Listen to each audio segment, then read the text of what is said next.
एक औरत पीछे पीछे बुर्खा पहन के उनके पीछे पीछे लग के आई।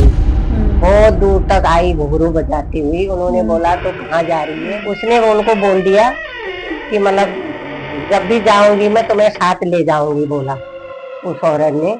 तो वो बताते नहीं थे किसी को, सब बोलते थे तुम कमजोर क्यों हो गए। है बोला बालकनाथ, बोला तुम नंगे कपड़े उतार के बोला बालकनाथ के मंदिर में सो जाना। रात में शेर आया बोलते उनको झाड़ गया। फिर से पूछते अपने झाड़ के गया, खाया नहीं ना शेर ने, क्योंकि वो देवता ही वही हुआ ना शेर का है। बोला वो चुड़ैल नहीं थी, बोला तुम्हारे साथ लग के आई थी, लेकिन मैं मौके से आ गया हूँ इसलिए तुम बच गए। बोला आज के बाद तुम्हें कुछ नहीं होगा, तुम्हारे शेर ने झाड़ दिया।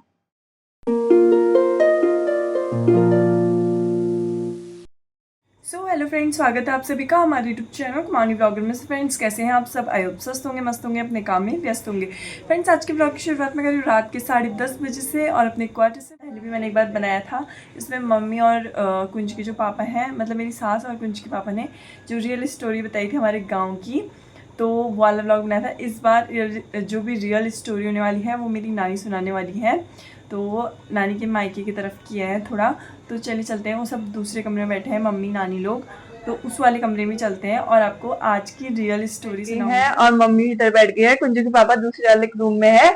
तो परसों को हमने सुनी थी, हाँ कुंजी, तो परसों को सुनी थी हमने मम्मी की मतलब हमारे गांव की कहानी, मम्मी के जुआनी। और आज हम सुनेंगे नानी की कहानी, मतलब नानी के जो दीदी है बड़ी वाली, उनके गाँव की कहानी, नानी की जुआनी।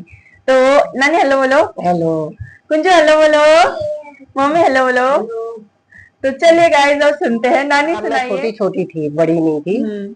तो हमारे दीदी के घर में देवता है कैलपाल, निरपाल, जगन्नाथ। हाँ। तो उनकी पूजा करनी थी। वो नेपाल के हैं, कैलपाल, निरपाल, जगन्नाथ। पुजारी भी वहीं के आते, यहाँ के पुजारी के हाथ की पूजा नहीं होती है। तो अब बोला पूजा दो। तो हमारे जीजा तो आर्मी में थे ना उस टाइम। हाँ। तो धारचूल साहब थे उस टाइम। तो वो गांव के दीदी के चच्चे ससुर लगते थे, उन्होंने बोला ठीक है हम बकरी ढूंढ के लाते हैं। जब बकरी ढूंढने के लिए गए तो सासिलिंग बोलते हैं, वहाँ गांव का नाम है नीचे शहर का। सासिलिंग, सासिलिंग के नीचे आए बौड़ी से ऊपर को, बेटा बौड़ी। तो वहां से ऊपर को आए तो एक औरत बोलते बकरी लेके, वो कंधे में बैठा के बकरी को रात को लेके आ रहे थे। तो एक औरत पीछे पीछे बुर्खा पहन के उनके पीछे पीछे लग के आई। बहुत दूर तक आई घुंघरू बजाती हुई। उन्होंने बोला तो कहाँ जा रही है। तो वो बोली नहीं, खाली हूँ हाँ, कुछ नहीं करा उसने।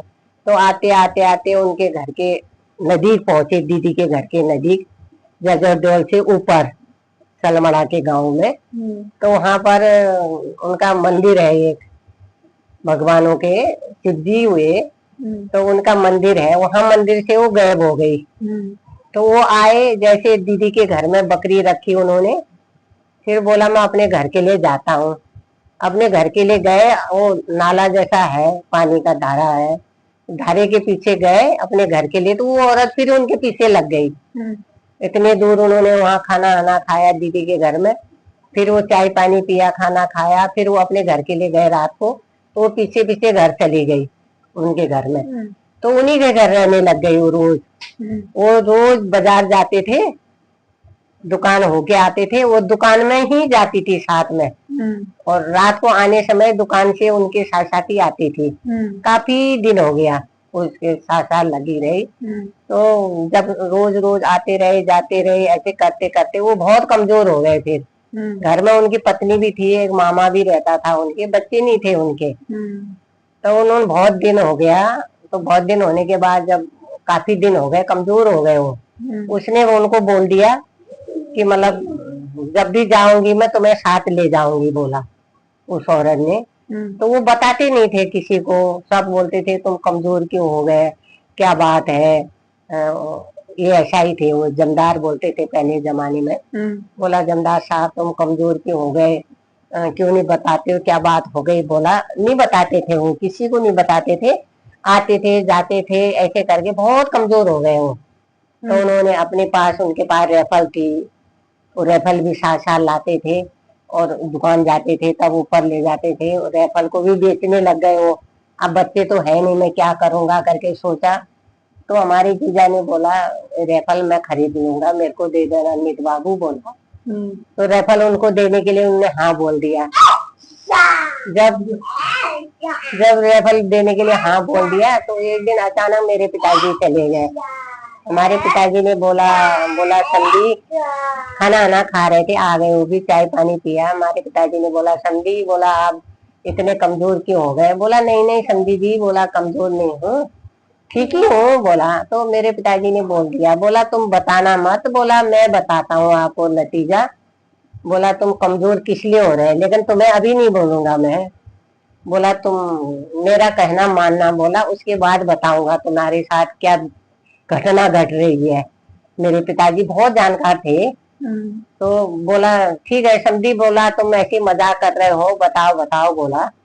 तो बोला तुम्हारा देवता है, बोला उनका नेपालियों का देवता होता है, तो तुम्हारा देवता है बोला बालकनाथ, बोला तुम नंगे कपड़े उतार के बोला बालकनाथ के मंदिर में सो जाना रात में, अगर शेर आएगा तुम्हारे पूंछ से तुम्हें झाड़ेगा तो तुम ठीक हो जाओगे, नहीं आएगा तो बोला कुछ नहीं होगा, फिर उसके बाद मैं बताऊंगा तुम्हें, मैं दोबारा आऊंगा बोला फिर बताऊंगा।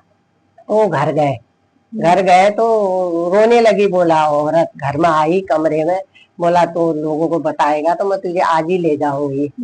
तो उन्होंने बोला नहीं मैंने किसी को नहीं बताया। फिर दूसरे दिन उन्होंने नहाया धोया, दिन में व्रत रखा।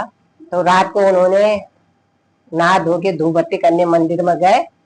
जंगल में है मंदिर, भी बड़ा मंदिर नहीं है, खाली लिपाई घसाई कर रखा, थोड़ा सा लिंगा रख रखा। वहां पर वो नंगे तपस्या में बैठ गए रात में। तो रात में शेर आया बोलते उनको झाड़ गया, शेर से पूछ से अपने झाड़ के गया, खाया नहीं ना शेर ने, क्योंकि वो देवता ही वही हुआ ना शेर का। तो झाड़ा तो बोला डरना मत, तो हमारे देवता है ही, कुछ नहीं होने देगा तुमको। तो उनको झाड़ा, फिर वो घर आए। फिर हमारे पिताजी आए, 15 दिन बाद आए। 15 दिन बाद आए, पिताजी ने बोला कहो समधी, बोला अब तुम्हारी जो भी है कहानी बताऊं, बोला या तुम खुद बताओगे अपने मुंह से? तो उन्होंने बोला नहीं समधी तुम बताओ पहले, फिर मैं बताऊंगा। तो हमारे पिताजी ने बोला शेर आया तो मैं झाड़ गया? तो बोला हाँ शेर ने झाड़ा, मैं गया था ऐसे मंदिर में, शेर ने झाड़ दिया। तब मेरे पिताजी ने बताया उनको, बोला तुम फलाने तारीख को फलाने दिन बोला बकरी लेने गए थे कैलपाल निरपाल के लिए पूजा करने के लिए, बोला वहां पर के एक काले बुरखे में औरत लगी तुम्हारे पीछे, बोला वहां मंदिर के पास से वो गायब हो गई थी, फिर तुम्हारे घर के सामने से आई तो नीचे से तुम्हारे पीछे लग के तुम्हारे घर में, बोला तुम्हें 3 साल हो गए, बोला तुम्हारे साथ लगे उसको। अब बोला तुम्हारा अंतिम समय था, बोला आज मैं आ गया था इसलिए मेरे को पता चल गया, बोला सच है या नहीं है? तुमको करार भी कर दिया, बोला उस दिन से तुम अपने पत्नी के कमरे में भी नहीं जाते, बोला उसी के कमरे में रहते हो, अलग कमरे में। अगर मैं गलत बोल रहा हूँ तो बोलो गलत बोल रहा, समझी तुम गलत बोल रहे। बोला नहीं समझी आप सही बोल रहे। बोला तुम्हें इतने तारीख का करार दे रखा उसने ले जाने के लिए, बोला इतने तारीख का करार दे रखा, तुम साथ में ले जाऊंगा करके। तो उन्होंने बोला हाँ सही है। बोला वो चुड़ैलनी थी, बोला तुम्हारे साथ लग के आई थी, लेकिन मैं मौके से आ गया हूँ इसलिए तुम बच गए, बोला आज के बाद तुम्हें कुछ नहीं होगा, तुम्हारे शेर ने झाड़ दिया। तो उस दिन से वो कितने साल बचे, कम से कम 15 साल 10-15 साल और बचे, उनको कुछ नहीं हुआ। लेकिन पुराने जमानों में ऐसे ऐसे भूत चुड़ैल ऐसे लगते थे। आजकल कहाँ, आजकल तो लगते भी हैं तो ऐसे भगवान कहाँ आते हैं, ऐसे आजकल आ जाए शेर ऐसे झाड़ने के लिए, आजकल हो जाए शेर सही बात। तो उस दिन से वो बेचारा खुश रहा। तो आज दूसरे को जब मरे तो दूसरे अपने साला की लड़की को जमीन जायदाद दे के मरे। ऐसे ये है, ये बिल्कुल कानून सुनी नहीं, बिल्कुल हकीकत कहानी है, आंखों देखी वाली। आंखों देखे। मैं तो उस टाइम छोटी थी, 8-9 साल की होंगी उस टाइम की बात। आपकी दीदी को भी स्टोरी बताई होगी? दीदी को तो बहुत आपकी दीदी भी अगर वीडियो देख लेंगी तो दीदी को बहू को बेटे को सबको मालूम है ऐसा हुआ था उनके साथ। कैसी लगी mummy story? Real real story. आजकल कहाँ होता है ऐसा, कहाँ देखने को आजकल मिलता है? कहाँ होता है, आजकल भगवान में कहाँ गुम हो गए हैं, पता नहीं। गुम हो गए भगवान। हाँ चलो जाएगा, पाप इतना बड़ा है, भगवान में कहाँ तक साथ देंगे। बहुत तुम है। पाप करो, हम तुम्हारा शुद्धि करेंगे, थोड़ी बोलेंगे। Guys, आपको नानी की स्टोरी कैसी लगी जरूर बताइएगा, कमेंट में बताइएगा। और भी ज्यादा स्टोरी देखने के लिए मिलेगी फिर आपको। तो इसी के साथ हम ब्लॉग का एंड करते हैं। बाय बाय नानी, बाय बाय बाय करो। बाय।